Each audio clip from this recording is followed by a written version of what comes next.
Good morning. So you are a Camden citizen interested in applying for the We Make Camden Kit seed grant. What this means is you've never applied to the We Make Camden Kit before and you're interested in doing so.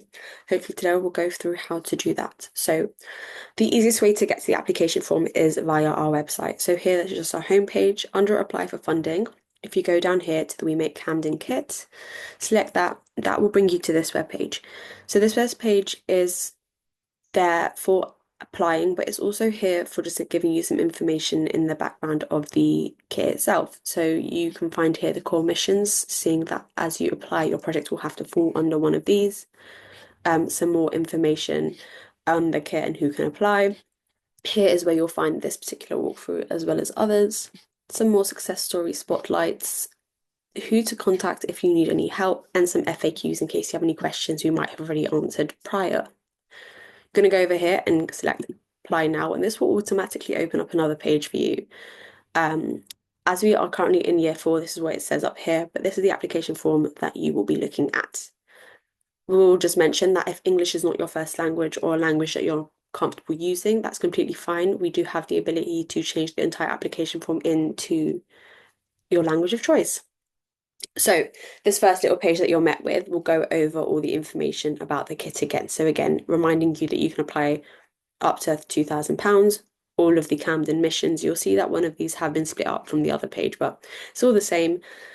Some more information on the purpose and ethos behind the kit in particular, some more information on eligibility and the criteria. So as you are a Camden citizen, first time applying, you're going to select no because you have not been awarded a kit before. And as you are a Camden citizen, Camden resident, here, if you are a citizen but you're applying on behalf of an organisation, you're going to have to select here. But in this regard, we're going to go resident.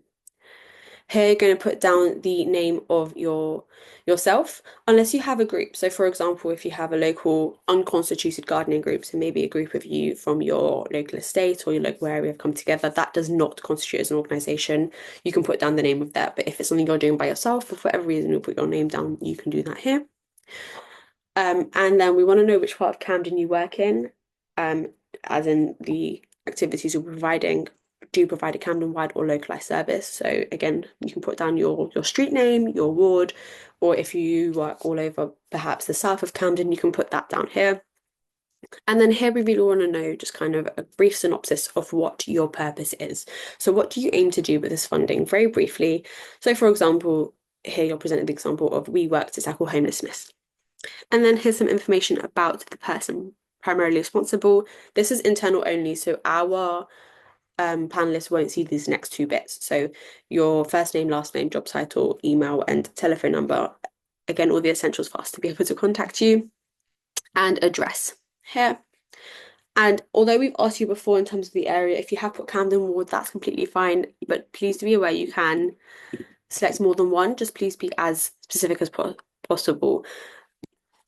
Then the next page will go onto the beneficiaries. So we'd ask you to indicate an age group that benefit from this grant.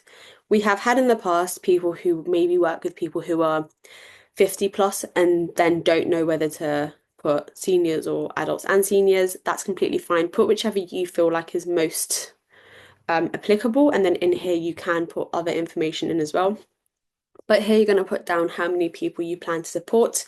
We completely understand that's most likely going to be an estimate, but that is fine. This is why we have this space here to give us a bit more. So for example, again, if you're doing a street party and you know 10 families live in your estate, then you can do the maths there.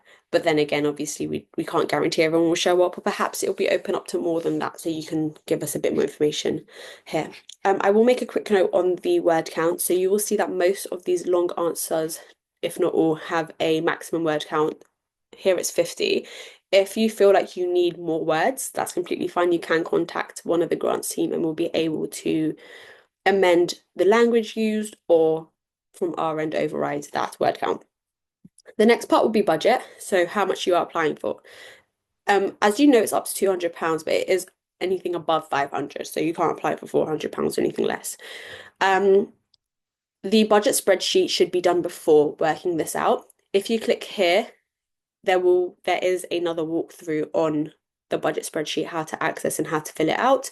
You see that on the walk through page as you saw earlier on the website. But yeah, if you click on here and fill that out and give as detailed an account as possible, then upload it, and then that'll just give you a better idea as to what number you put down, because it won't always be £2,000 on the dot. And yes, you upload that there. Then the project details. So what is the project title? Again, for example, if it's perhaps Queen's Crescent Street Party, or if it's this block's gardening party. And then we have a project start date and end date. Again, this cannot be more than 12 months. And which Camden mission does your idea contribute to? Again, we fully are sympathetic to the fact that sometimes you'll have something that, for example, if you have a gardening initiative, chances are it will fall underneath both. Just go for the one that you feel most represents. And obviously the panel themselves will review your application in conjunction to one of these to see how it best fits the mission itself. And then on to summarizing your project. So the first question is asking you to summarize a funding project, normal 30 words, kind of like before when you summarized what the organization or purpose is. This is kind of the same, but a bit more specific onto the actual project. What you plan to do with the funding. So here we'd like a fuller description or what you're going to do. And in this, you must demonstrate how your project is bringing together different Camden groups and communities. But please also feel free to use bullet points. It makes it easy for the panel to read it. It might make it easy for you to get your thoughts out in a more effective manner. Then we ask us to tell you about any lived experience of inequalities that exist in Camden that inform the work you do. As you hopefully are aware, Camden Giving's overall overarching kind of mantra is to end inequality within Camden, and we want to know how we're helping you reach that with us. Then next, we will be looking at who will be involved in the planning and running of your project and activity. So this is more looking at the collaborative aspect. Feel free to not have to collaborate with everyone in the world, but we do want to see how much of the community is getting involved, particularly if there are any local residents, volunteers who will be helping you bring it to fruition. And next, we ask, how will you make local people aware of your project or activity? So how you'll be promoting for social media and local community centres, etc. Going back to the budget, many applications will budget in the marketing. So again, feel free to do that here. Most obvious way might be putting up posters or word of mouth. But again, we just want to make sure you're doing it, but also see how you're doing it.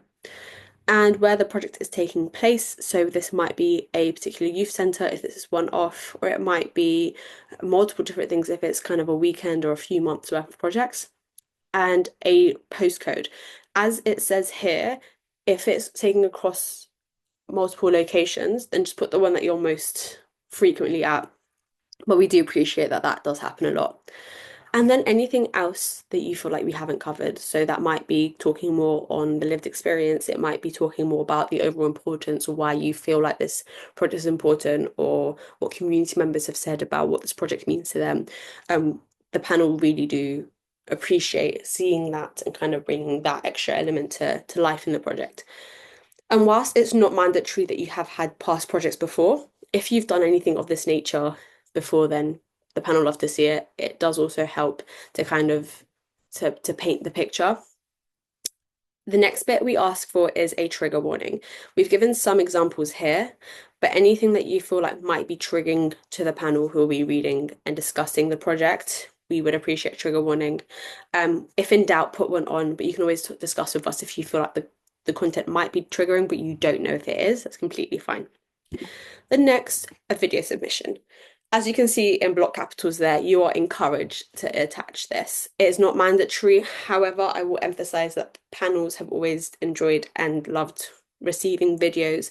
It doesn't have to be anything glamorous. We don't want you to hire out a studio. It can be as simple as kind of like I'm doing, speaking to a screen, but with a camera on. It can be in front of your phone, as long as it's got the ability to pick up a picture and video, that's completely fine. Sometimes we've had people who will put together a slideshow and speak over it. Again, it just helps paint the picture of your project. If you've done this project before, then perfect. You can kind of show us what has happened again and what you're hoping will happen. Or if it's something that's completely new, again, completely fine. Just speak through, and it really does add that extra sense of personality, and you can really see the project come to life, even if you're not actually seeing it, compared to the words that are on the page. Um, Again, if there's something you need help with, we do offer a monthly Monday drop-in, which is every second Monday. It is on the website under events. We can help you sort this out, upload it if you have any problems getting that on there. And then the next one is just a bit of a reminder that you can save your application. We'd recommend you split screen / open up on another page a Word document and then write out your answers, just in case, because we have had, unfortunately, in the past, people with unupdated browsers or not so reliable machinery have it cut off. And that just helps reduce any frustration that you might feel later on if that does happen. And we completely understand that it's not a very nice thing to have to endure. And then finally, just the important legal stuff that we need to make sure you understand. So we'll just read through this. You do need to read each statement carefully and check the declaration box. It's not too long, so please do take that 5 minutes. So we have a counter fraud agreement. Camden Giving takes its role in preventing and affecting fraud very seriously, and we take a zero tolerance approach to those who seek to commit an act of fraud or corruption or bribery against us. So that is there for you to understand. Sharing and monitoring. So we hold and store the information in line with the data protection legislation currently in force. So everything we do is in line with GDPR. You can request a copy of this policy. There are circumstances where we will share information you have shared with us in this application in line with limitations of legislation. We may share information with organisations and individuals with legitimate interest in Camden Giving's applications and grants or specific funding programmes. We will use information you give us during assessments and during the life of your grant if awarded. So that's essentially saying, again, like I said earlier, all this information does get read by a panel. This is how we do our grant applications processes. However, the more sensitive information is kept internally.